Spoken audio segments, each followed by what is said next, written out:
The following is a quarantine recording presented to you in around sound. It was recorded with whatever was lying around.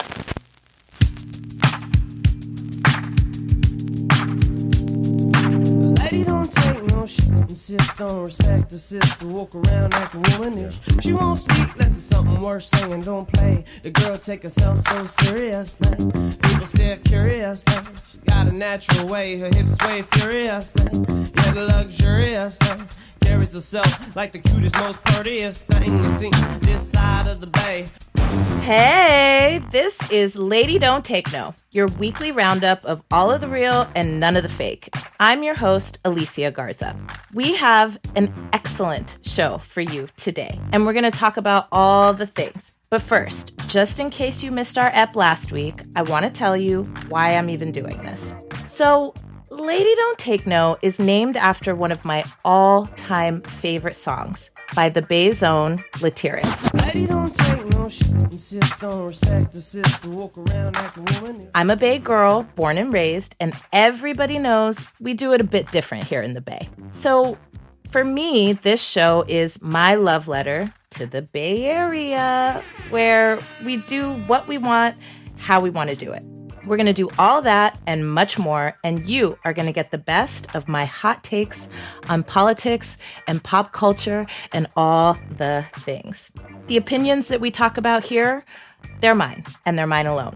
They might change, they might not. We are pro-Black, pro-queer, proudly feminist, and pro-do what you like. If I want to talk about why I know Fenty Beauty will save our lives, I'm going to do that. If I want to talk about microaggressions in airports, so be it.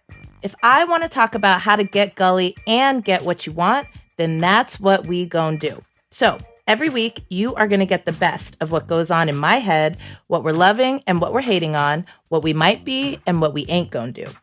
We are recording from Oakland, California, which you all know is the center of the known universe, where we are all on Rona lockdown. It's a weird time, it's a scary time, it's all the kinds of time, but don't worry. We are going to help you pass the time every single week, so be sure to tune in and please tell a friend. So speaking of telling a friend, I'm about to tell a friend right now. My friend is the host and executive producer of the multiple Emmy-winning docuseries United Shades of America. He's the author of The Awkward Thoughts of W. Kamau Bell. He's got Netflix comedy specials, Showtime comedy specials. He's a director, he's a dad, he's a husband.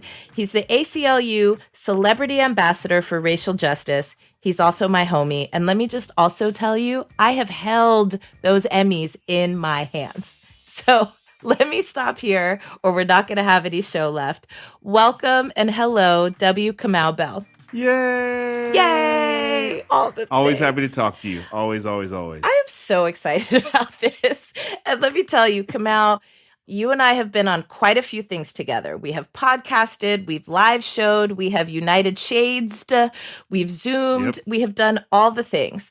But for me, this is a moment that I've been waiting for because, for the record, every single time we record together, I'm like, okay, I guess I have to talk about serious shit. And then you and I, we talk about serious stuff. I talk about serious stuff. Yeah. You talk about serious stuff. And then we laugh and we keep it moving. But today, my friend, we ain't got to do nothing but be black and die. So, yes. Yay! What's good? Take an hour out of all the oppression and just be black. Listen, body rolls, body rolls, body rolls. So, you are on Rona lockdown just like I am, but unlike me, you have 3 daughters who are all under the age of 10? Yeah, the oldest is 8. Okay, woo.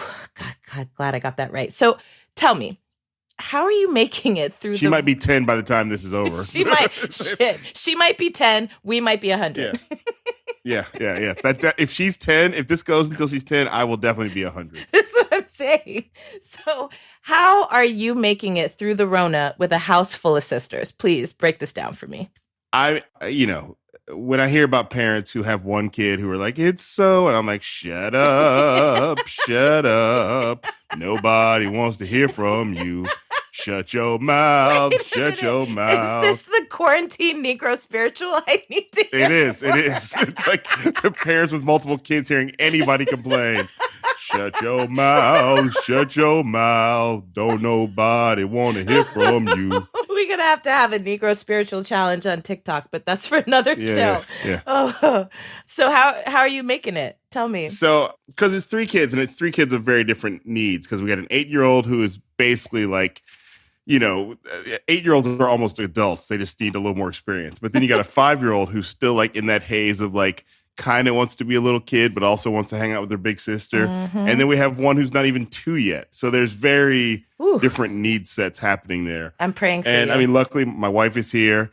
I think it's funny. People say when you have one kid, and if 2 people are sort of parenting one kid, they can then play like it's like 2-on-1 NBA defense, like it's easy, but it's really not easy, because really that one kid is Michael Jordan, and the other 2 people are any random NBA player that nobody's ever heard of. I can't. Yeah. So then when you get 3, it's just like mitigating the chaos. But the thing that we've been lucky with is that especially the 2 older girls are really adapting to this life. Like we haven't gone to a playground where they could get on a slide in like 3 weeks, which, for a kid, a slide is part of your daily activity. It's like going to the coffee shop. I go to the slide. And so the fact that they've sort of understood that both the 5-year-old and 8-year-old understand what's going on. They watch the news probably more than other kids their age do. Mm-hmm. They get it. They're both dealing with a lot more, like their school is doing all the good work, but it's a lot of screens in their face that they weren't used to, and sometimes they get tweaked from looking at screens all day. Yeah, let me ask this though. I don't have kids, so my parent friends are like, "Yo, this homeschooling thing is not working for my kids, and it's not working for me." So can you break this down for me and for all the people who don't have kids? Are y'all homeschooling the girls? Like, what's going on? It's funny. It's funny. This is how complicated it is. We actually know a mom who's homeschooling her daughter, and when she hears everybody in the quarantine talk about homeschooling, she's like, "That's not homeschooling." So there's been shade from the homeschool community about all of us saying homeschool, which I think is awesome. She's like, that. You guys turning on your iPads and pulling up a YouTube video is not homeschooling. Right. She's like, don't play yourself. Don't play. Yeah, no. So I try to refer to it as distance learning, which I think is the new term for it. But, it's like social distancing and all these new things. So, and then I also understand that every parent who's doing it, some schools have no program for it because they don't have the access, and they know their school community does not have the resources to have access to computers or have access to books and things. So I think there's all these different levels of how it's being done. Our school does have a program that they sent us over, but my favorite, my wife told me about a friend of hers whose kid goes to school with ours, and this was the best, like sort of this gives you a window into it. So like there was a few days where there was no distance learning program. So all the parents were just sort of like, it was just like chaos. And then the school said, okay, it's going to start on Monday. And so everybody's like, yay. And the mom said she opened up the computer and pressed play on the app and the video that the school had sent. And she went to make a cup of coffee. And the video was done before she'd finished making her cup of coffee. And then her kid is like, now what? And she's like, yeah. So they are wrong for that. Well, it's just like the thing that is true about it is that if you're homeschooling your kid like for real, then you figured out how that works. Mm-hmm. You're sort of like, you realize that your job is to take on the bulk of that education, and you have to really be sort of ready for the next move at all times. But for most of us parents who are like, I used to send my kid to a building for 8 hours a day, the fact that your kid gets an assignment from a teacher online or however they get it, when they do it, they look at you like, I finished that. Now what happens? I mean, this is just a bunch of BS. Look, I am like so worried. I'm worried more for my parent friends than I am for the kids, because I think the kids will be fine. And I basically kind of feel like at this stage, we should just call it, and summer should have extended for like the next couple of months. Because I mean, like, are you relearning algebra? Like, how is this working? Like, I can barely get through the riddles on Facebook, much less kid curriculum. I mean, it's this weird thing where like, I know that I'll say this about our school. The teachers and administrators are working hard, but very few teachers, maybe none, were prepared for this. Like when we started, it was like, it's going to be 2 weeks. And I was like, have you guys read all the things? Because I've read a lot of things. I don't think it's 2 weeks. But I think if we had been able to do it for 2 weeks, it'd have been like, all right, we can push through. But now when you're like, okay, I don't think they're not going back before the end of the school year. I don't think there's any chance of that. No, it's not. Because why would you go back for 2 weeks? And then also, I don't know that they're going to be back in the fall. Like, so. Yeah. And I'll be this. I'm one of the more, I wouldn't say cynical. I just read a lot of the stuff and really trust. I like when doctors come on and go, like just today, some scientists from Harvard were like, we should be doing this till 2022, right? Yeah. Just to be clear. Look, I feel that. And some they're like, we're not going to do it, but that's what we should be doing. And so I feel like all this distance or anything, the perspective has to be shifted a little bit because I think there's two different agendas here. One is what's best for your kids, and the other is what's best for the school to feel like it's doing what it needs to do. Mm-hmm. And those things are not always in lockstep. Mm-hmm. For example, the other day, my daughter, she has a keyboard, and her school starts at 8:30, and she was playing keyboard at like 8:20. And as 8:30 hit, I was like, am I really about to tell her to get off her keyboard and go turn on the computer? Yeah, you were like, look, I'm sorry, but my daughter will be absent from school today. It just felt weird. Like, she's first of all, we have today. Yeah. But it also felt like we have to beg her to practice keyboard, and now she's just doing it of her own volition. Oh, yeah. I feel like this is a win-win. Like, and if she practices that for an hour, I feel like that's a good day at school out of your house. Yeah. At this stage, I feel like as parents, you all have the right of way here, is my sense. So, but then you also feel like this weird sense of like, I don't want her to, I get it. Well, but it's like, I don't want her teachers to think, I don't want her to think that she, it's like you're sort of what you feel is right. And what you also, we still don't want to lose all the social contracts, I guess. I feel you. I do. We've given up on handshaking and hugs, but do we lose doing like the agreement that she knows is that she goes to school at 8:30 and she knows that's the agreement. You want her to be a person who knows how to honor an agreement. But it's just like trying to figure out which one of the social contracts do we still need to honor. And then on top, the funny thing I've said this to a couple of people, I was like, it's funny, you never see that scene in Mad Max where one of the like characters covered in animal pelts with like a tattoo on his face is like, you think this is bad? I got the kids this week. You never hear that in Mad Max. No. but that's basically what's happening. It's like, how do you sort of get a semblance of a normal life, but also raise these kids correctly? Yeah. Well, I mean, don't repeat this to your kids, but in my opinion, I feel like all the social contracts are out the door at this point. And I'm giving parents extra grace because I'm like, who knows how to do this right now? So whatever is your gut instinct is, I think, what we're doing. And, it's like the Rona, I love to call it the Rona. It's almost like I love that too. Black she's folks, my new friend. We're the best. We're the best. Black folks are the best.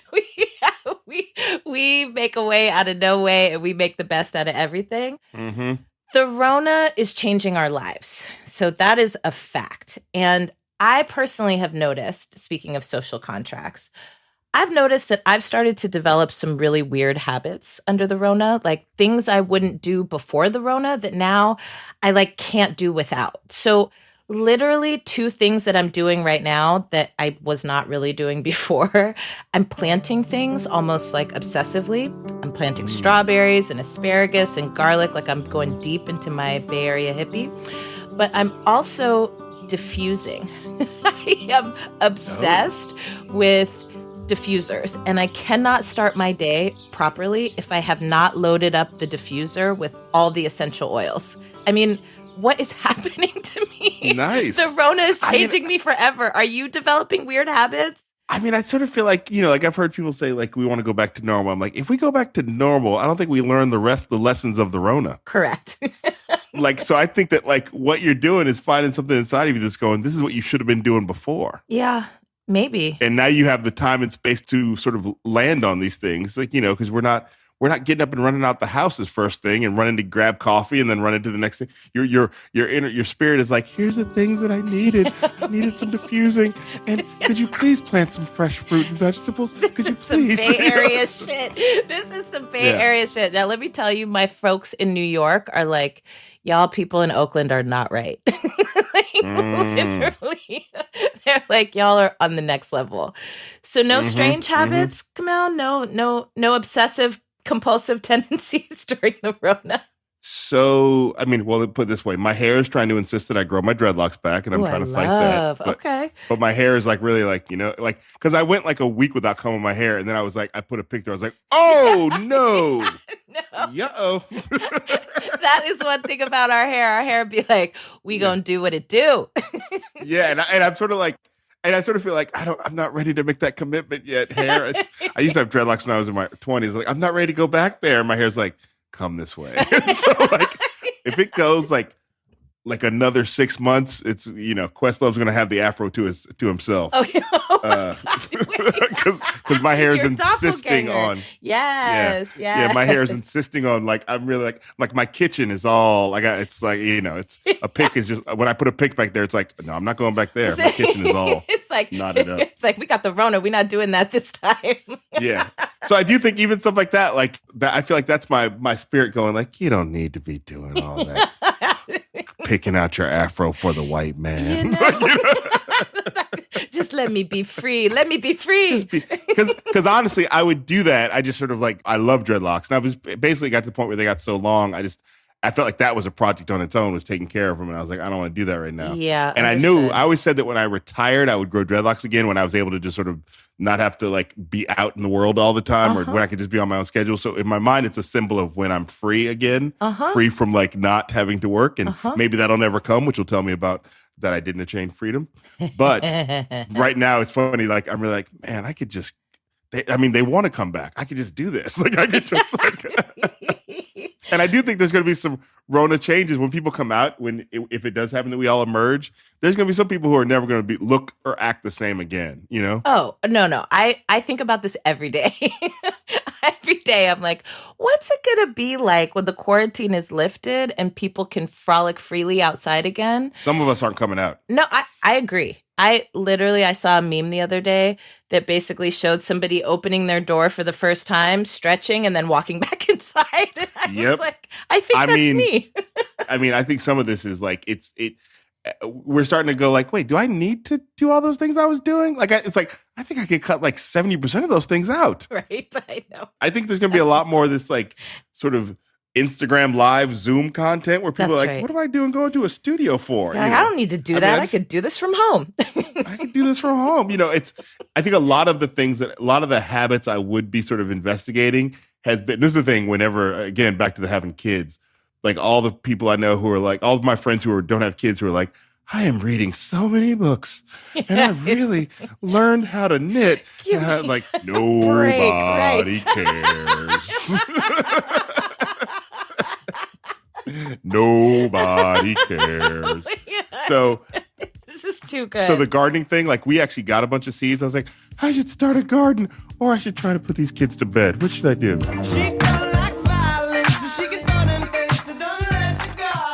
Okay, so we have established that there are weird habits that are developing under the Rona. We have established, right, that we think that people coming out of quarantine might have Rona Stockholm syndrome. Yes. And now I think we should just transition and talk a little bit about more serious topics, if you don't mind. Although that's fine. Hold on. I'm going to close my door. Well, cool. Just so you don't hear the rest of my house. I'll be right back. No worries. Yes. If she wants to do some work here, as long as it's quiet. Okay. But I think the whole crew, if we can close the door. Yeah. And you can scream. Yeah. Shout out to Melissa holding it down. Hi. Hi. There we go. Be quiet. You're okay. I don't know if you heard Melissa say hello. We did. We were saying hello back. Hello.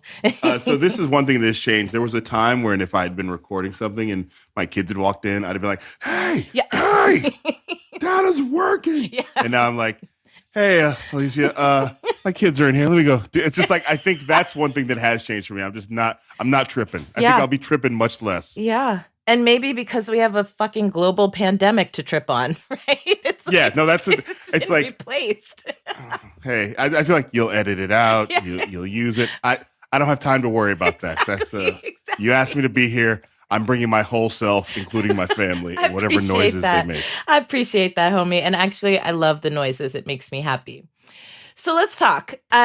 You and I got to do something super cool together a week ago. And then yesterday, I had to remind myself it's Monday. But of course, the homie was like, we're making a big announcement. So look, let me back up for people who are like, what the F are you talking about? So I'm mad about the masks. I've talked to you about this already. Y'all gave me an outlet to do something about this mask issue that is making me so mad. So last week I got to join you and one of my favorite homies, Pastor Mike, for a dope online benefit called Mask for the People. Yes. So can you tell the people what's going on? How'd you get involved? Why is it important? And there was like a huge announcement yesterday. I was out on my deck like, yes, clapping. Yeah, no. So I've said this before, and I realized like that there's a handful of people that I've met really since this is all people connected to Oakland or the East Bay in some way.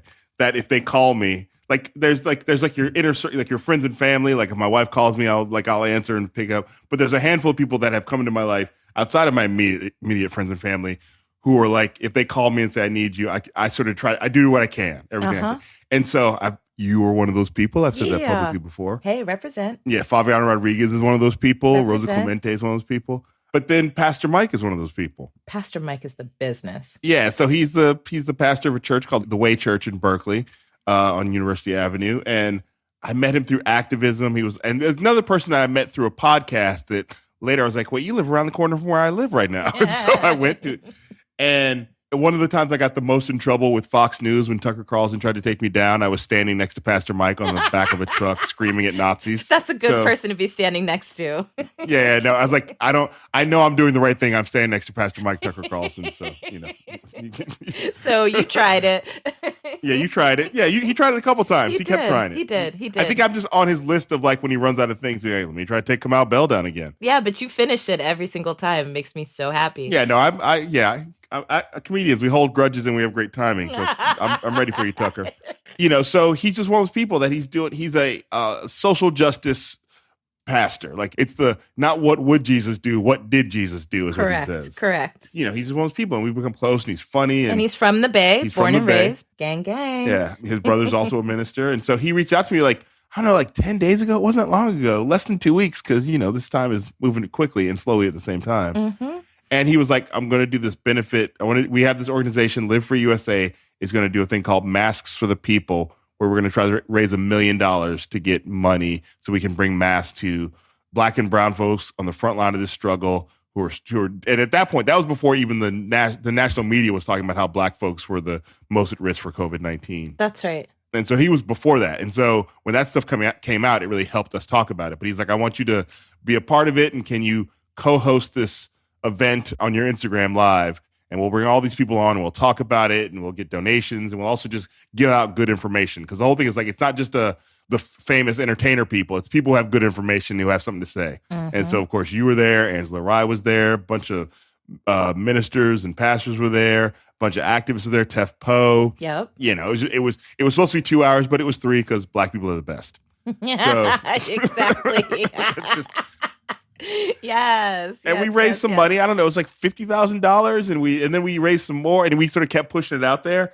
So that was like on a Monday, and then that Wednesday, Jack from Twitter announced that he was giving I think he's worth $3 billion. I don't know. I don't keep up with his stock portfolio. Oh my God! But he's going to give. He was transferring $1 million of his Square. This is such high level finance. He owns a bunch of shares of the company Square tech company. Uh-huh. He's the CEO of that company, and he was transferring $1 billion of those shares to an LLC that was going to be primary function was to address COVID-19 concerns, and then after that was done, he was going to talk about universal basic income and educating Black girls. Mm. And Jack is not a guy who in my mind, I don't know him.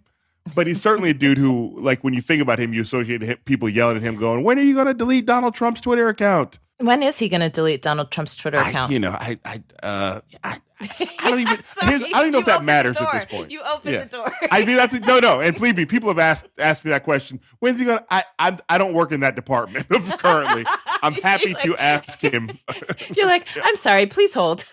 Yeah, no, it's a please hold situation. So, but I was like, whatever that is, which we can all talk about, and I'm happy to talk, and I had talked about that, him giving $1 billion to address COVID-19 concerns, and specifically it mentioned Black and brown folks. I was like, that's a good thing. Mm. now. So and it just so happens he's in the Bay, so he follows me on Twitter. Like I said, I've been in a room with him once, but we didn't meet. And so when he followed me on Twitter a little while back ago, I was like, oh, well, he's following me anyway. So I knew he knew who I was. So I slipped into his DMs. Oh, you know what? You better come through. You slid into his DMs. I slid into his DMs the way that a married man should to ask a billionaire for money. Yes. That's the only appropriate way for a married man to slide into DMs. Well is to go, done, homie. Can I have some? And so I was like, hey, congratulations on what you did. And he got back pretty quickly, like, thanks. And I was like, and now the awkward question. And I laid it all out. You were like break it off for the homies. Yeah, I was like, I just laid it. I was like, look, I'm not going to act like there's no need to like dance around this. He knows he's got money. He knows so. And he put this thing out there in the world. So I laid it all out, and he was like, he very quickly was like, well, how much money do you think we should give them? And I called Pastor Mike. I was like, hey, man. You're like, I done slid into this man's DMs, and now he's asking me, when should we meet? So what do I say? And so I hooked him up with Pastor Mike, and then Pastor Mike called me up about 45 minutes later, screaming and doing the praise dance and saying that they were going to get that. He talked to Jack's person, this woman named Vanessa, and she was like, we're going to give you $1 million. You know what? Come through. For real, come through. I mean, I was so excited that I tuned in yesterday, and I was like, I already know what's going on, but I was also saying this man better give him the full $1 million. Yeah. I wasn't going to be happy with anything less, so well done. Well, there's the lesson in this, and Pastor Mike talked about last night. I called Pastor Mike and was like, he's asking for an amount. Like, what do you want me? Because I don't want to be doing this all on my own. And he was like, let's say 400,000. Yeah. And then his crew was like, no, we need to say 6. It's got to be at least 6. And so I was like, you know what? Because at that point I was like, we just need to ask for the $1 million. Yeah. Because this is how negotiation works, everybody. Quick tip on negotiation. You basically ask for double what you want in hopes that you get what you want. But sometimes you get double what you want. It's kind of like being Black in America. You got to work twice as hard to get half as much. Because if people hear, if you say double, if it's too high, they'll tell you it's too high and then negotiate down. Right. But I think a lot of times we spend too much time going, well, maybe if I need $1, I'll just ask for 99 cents. Yeah, no. Because then I'll get that last penny from somewhere else. And it's like, no. And also, it was just clear that's what they wanted. They wanted $1 million, and so it wasn't like a bajillion dollars. No, that's absolutely, what they wanted. Absolutely. That's what needed to happen. I'm glad it happened, and we need to see more billionaires like Jack stepping up and making it happen. I'm seeing billionaires or multimillionaires stepping up and being like, yo, let's raise some money. I'm like, but you got money. Just give the money. Yeah. So I love the trend that this is setting, and I'm hoping that this is a place where Jack will be an effective activist and really push his homies who have also amassed a lot of wealth off of our engagement and interaction, and really push people to like move money to help solve problems while we have a totally incompetent government that not only is not sure how to do that, but also is ideologically opposed to it. You just got me all hyped up about this. I mean, I'm hyped up about it. I mean, from like the middle of last week, I knew it was happening. I was like, oh my God, I can't believe I know this. I don't know what to do about it. I can't tell anybody. And then I was also like, but I can't get too excited because this is my showbiz side. Let me know when the check clears, because it's just like you can't. I know. But I think the thing that was I think that specifically about this, because rich people like to give money to things. It's not unusual. And also it helps them look good. But the thing about this is that the decision was made to do it within 48 hours. Well, within 48 hours. Yes, that's amazing. Which is just not how it usually works. And he specifically wants to give money to people who are doing high impact work now. That's not great. like this money is to set up a foundation in 5 years that will one day lead to the a founding of a think tank to study. It's not that. It's like people need masks today. Oh, and he basically wanted Pastor Mike to say, what's your supply chain? And he's like, this is it. We just need to place the order. Yep. And he said, all right. And so it's about high. I think there's not enough credit given to high impact work now. It's people want something that can look good on a long tail, but this is like, and that's what I think billionaires need to do more. It's like everybody likes building a building with their name on it. Yeah. Yeah. But this is about like high impact work today. And Jack's not asking that we put his name on the masks. He's not asking that we that they all have a Twitter bird on it. You understand me? No. So I think that's the whole thing too, is that it's actually money that will go out and will be given to people, and not anonymously, but they're just going to get the mask and be glad they get the mask. Yep. And it's going to be handed to them by somebody in their community they already know and trust. Yep. So it's not like it's going to be a bunch of like white interns who are like, here's your mask. Can you sign and give us your information? That's right. And sign up on Twitter? That's right. It's going to be given to, it's going to be the minister, the activists in the community that they already know, just saying, here's the mask. So tell us, what can people do if they want to get involved and support? Because I know the $1 million was like aspirational. Now that we've hit it, let's raise another $1 million. I mean, there's a lot of people that need masks. So what can people do to get involved? Well, it's livefreeusa, all one word, .org. And if you go there and you go to the donate button, it's Mask for the People. So just livefreeusa.org and hit the donate button. And I think the other thing that's important is Live Free USA, which Pastor Mike is connected with. They do work about gun violence. Yep, violence they do prevention. They do mass incarceration work. Yep.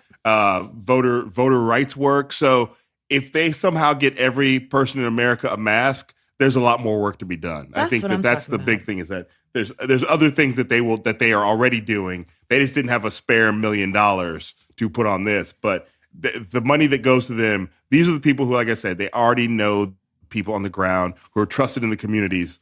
They don't have to go. This is not about sending in some strangers. This is about putting the materials in the hands of the people who are trusted. So yeah, livefreeusa.org, hit the donate button.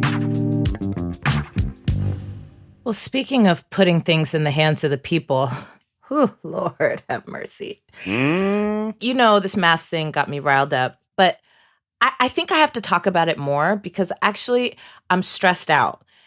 I had to go to Home Depot the other day. It was an essential run. I had stuff I had to do. And I'm like trying to social distance my way through Home Depot. And I'm thinking to myself, okay, here I am with 10 other people because only a certain amount of people can go in at one time. And is this going to be our reality for a long time? And then I started to think to myself, oh my God, November is coming. What the fuck are we going to do about this election? And, you know, I mean, I'm hearing that Donald Trump is trying to close down the postal service, right? And at this point, from everything I can tell, the USPS is the only thing that's going to help us get that man out of office. But I'm also seeing all this stuff. Like last week was a busy week, of course.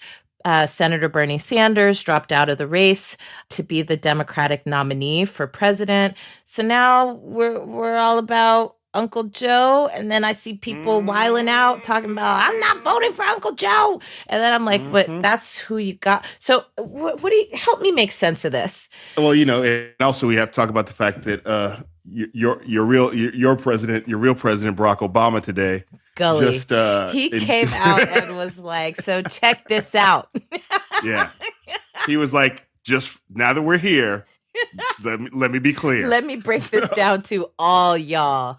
Allow me to reintroduce myself. I believe he was wearing a tan suit. I believe he was wearing a tan suit at the time as well, because he's just gangster like that. You know what I mean? Yeah, and so and so I think he said he was waiting until it was down to whoever the nominee was going to be, and so it's Joe. So he came out, and it's easy for him to endorse Joe. I think if it had been Bernie, he might have had a little hiccup in his giddy up, but he was able to not a hiccup in his giddy up. I can't. I guess it's Bernie. Yeah, I mean, he was never going to do that. No, but so I think Joe Biden. My real honest advice is he needs to own the fact that a lot of people aren't that into him, and just put it on the merchandise and just be like, Joe Biden, I know, but that should just be they should have a whole bunch of like stickers and bumper stickers of like Joe Biden, because it's either me or him. Joe Biden, what else she gonna do? Right. I got one. I need that bumper sticker that says Joe Biden. Girl, I guess. Exactly. Yes. Joe Biden, because it's 2 a.m., the bar is closing, and you got two choices left. At this point, I mean, I wish we could say Joe Biden, because he's the only way that you're ever going to get out of your house again. But I don't even think that's true because we haven't really seen Joe Biden since all this went down. What's he doing? I mean, he's square in the midst of the group of people who need to be in their homes. First of all, let's not forget that. Yeah, but like, Jesus, he can't catch a cold. If Chris Cuomo is out here broadcasting from his basement with the Rona, what's Uncle Joe's excuse? Well, this goes back to what I said about Joe Biden way before any of this, and even way before I thought he was actually going to be the nominee, because I didn't believe it until South Carolina. I was like, wait, what? So Joe Biden is like, when you go to the doctor and they say, would you like cream for this itch or would you like the ointment? And you're like, I'll take the cream. The itch. because a little bit of ointment goes a long way. And if I put that ointment, it's going to get on everything. It's not just going to get on the itch. It's going to get on my clothes. It's going to get on my makeup. It's going to get in my hair. So let me just take the cream. Joe Biden is ointment. A little bit goes a long way. Oh my God. That is actually never going to leave me. I just want you to know I'm taking that to the polls. So we got to transition. So hold tight, Kamau, because we do want to let people know how they can get in touch with you. But before we do, it is time for the weekly roundup of what Lady Don't Take No More of this week, what we ain't gonna do, what we stopped doing, what we ain't finna do. And then we're going to talk a little bit about what Lady likes. Yeah. So here's what Lady ain't gonna do no more. Endless work weeks can really just go away. Just because I'm home doesn't mean that there is endless opportunity to engage me about things that are not for my well-being. So endless work weeks, Lady Don't Take No More of those. Lady Don't Take No More Love is Blind. I don't know who is responsible for turning me onto the show, but I would appreciate it if you would just turn me all the way off. I am a big fan of all things reality television, but this one was really just at the bottom of the heap for me by way of the genre. So thanks, but no thanks. And I would like to reclaim the 5 hours of my life that I spent watching the show and then couldn't stop because I really just needed to see what was going to happen in the end, even though I knew what was going to happen in the end. Lady Don't Take No More, Love is Blind. Lady Don't Take No Fake Medical Advice, and no more YouTube logic. So, as we all know, YouTube is an entertainment engine. It is not a trusted source of information. So you got all sorts of would-be doctors out here in these streets giving people fake-ass medical advice and lacing it with the latest conspiracy theories. Y'all, just say no. Leave the medical advice to trained medical professionals. Don't end up like those people in Arizona who drank some weird potion and almost died because they were on that YouTube logic. Just leave it alone. And speaking of fake medical advice, can we just have a conversation about the Surgeon General, though? You know, my cousin, who is an actual doctor, reminded me this week on our family Zoom call, yes, I did say our family Zoom call, that the Surgeon General is a trained anesthesiologist. Okay, so how does that make you feel about the state of the country? Our Surgeon General is a trained anesthesiologist that makes Clarence Thomas look like Huey Newton. So here's what Lady ain't gonna do this week. Shame Black people for poor eating habits and not shame this government for the crimes that it commits against Black communities every single day. Mr. Surgeon General, Big Mama would have beat you with a wooden spoon and you would have been lucky that she didn't make you go cut a switch yourself. So, Lady Don't Take No More, Surgeon General, bad advice, bad Black people shaming. But let me talk a little bit about Lady Will Take this week. Lady loves daylight savings time, especially in the time of the Rona. Please and hell yes to it getting dark at 8 o'clock, 9 o'clock. I'm with that life. Can you imagine being quarantined and having it get dark at 4 o'clock? No, ma'am. Thank you so much for this silver lining. Lady also loves Insecure. More of that, please and thank you. We had the season premiere this Sunday. It was excellent. Can't wait for the rest of the season. I am already hooked. Shout out to Issa Rae. And, of course, Lady loves the United States Postal Service. This president does not want you to vote his ass out of office by mail, so he calls himself basically keeping it from getting the money that it needs to survive. Do you want to pay $15 to send a damn birthday card? Lady likes people who take action to stop this president from doing even more dumb shit. So, be like Rihanna. Help save our country. Call your congressperson today. Let them know that these are the folks in blue that we can actually get all the way down with. More on our Facebook page about how you can be like Ree and protect our most probable shot at getting the Orange Menace out of the White House. Bonus ladylike for this week is people who register to vote by mail. So take a minute and do it today. Do it while you're on hold trying to get in touch with your congressperson about that postal service thing.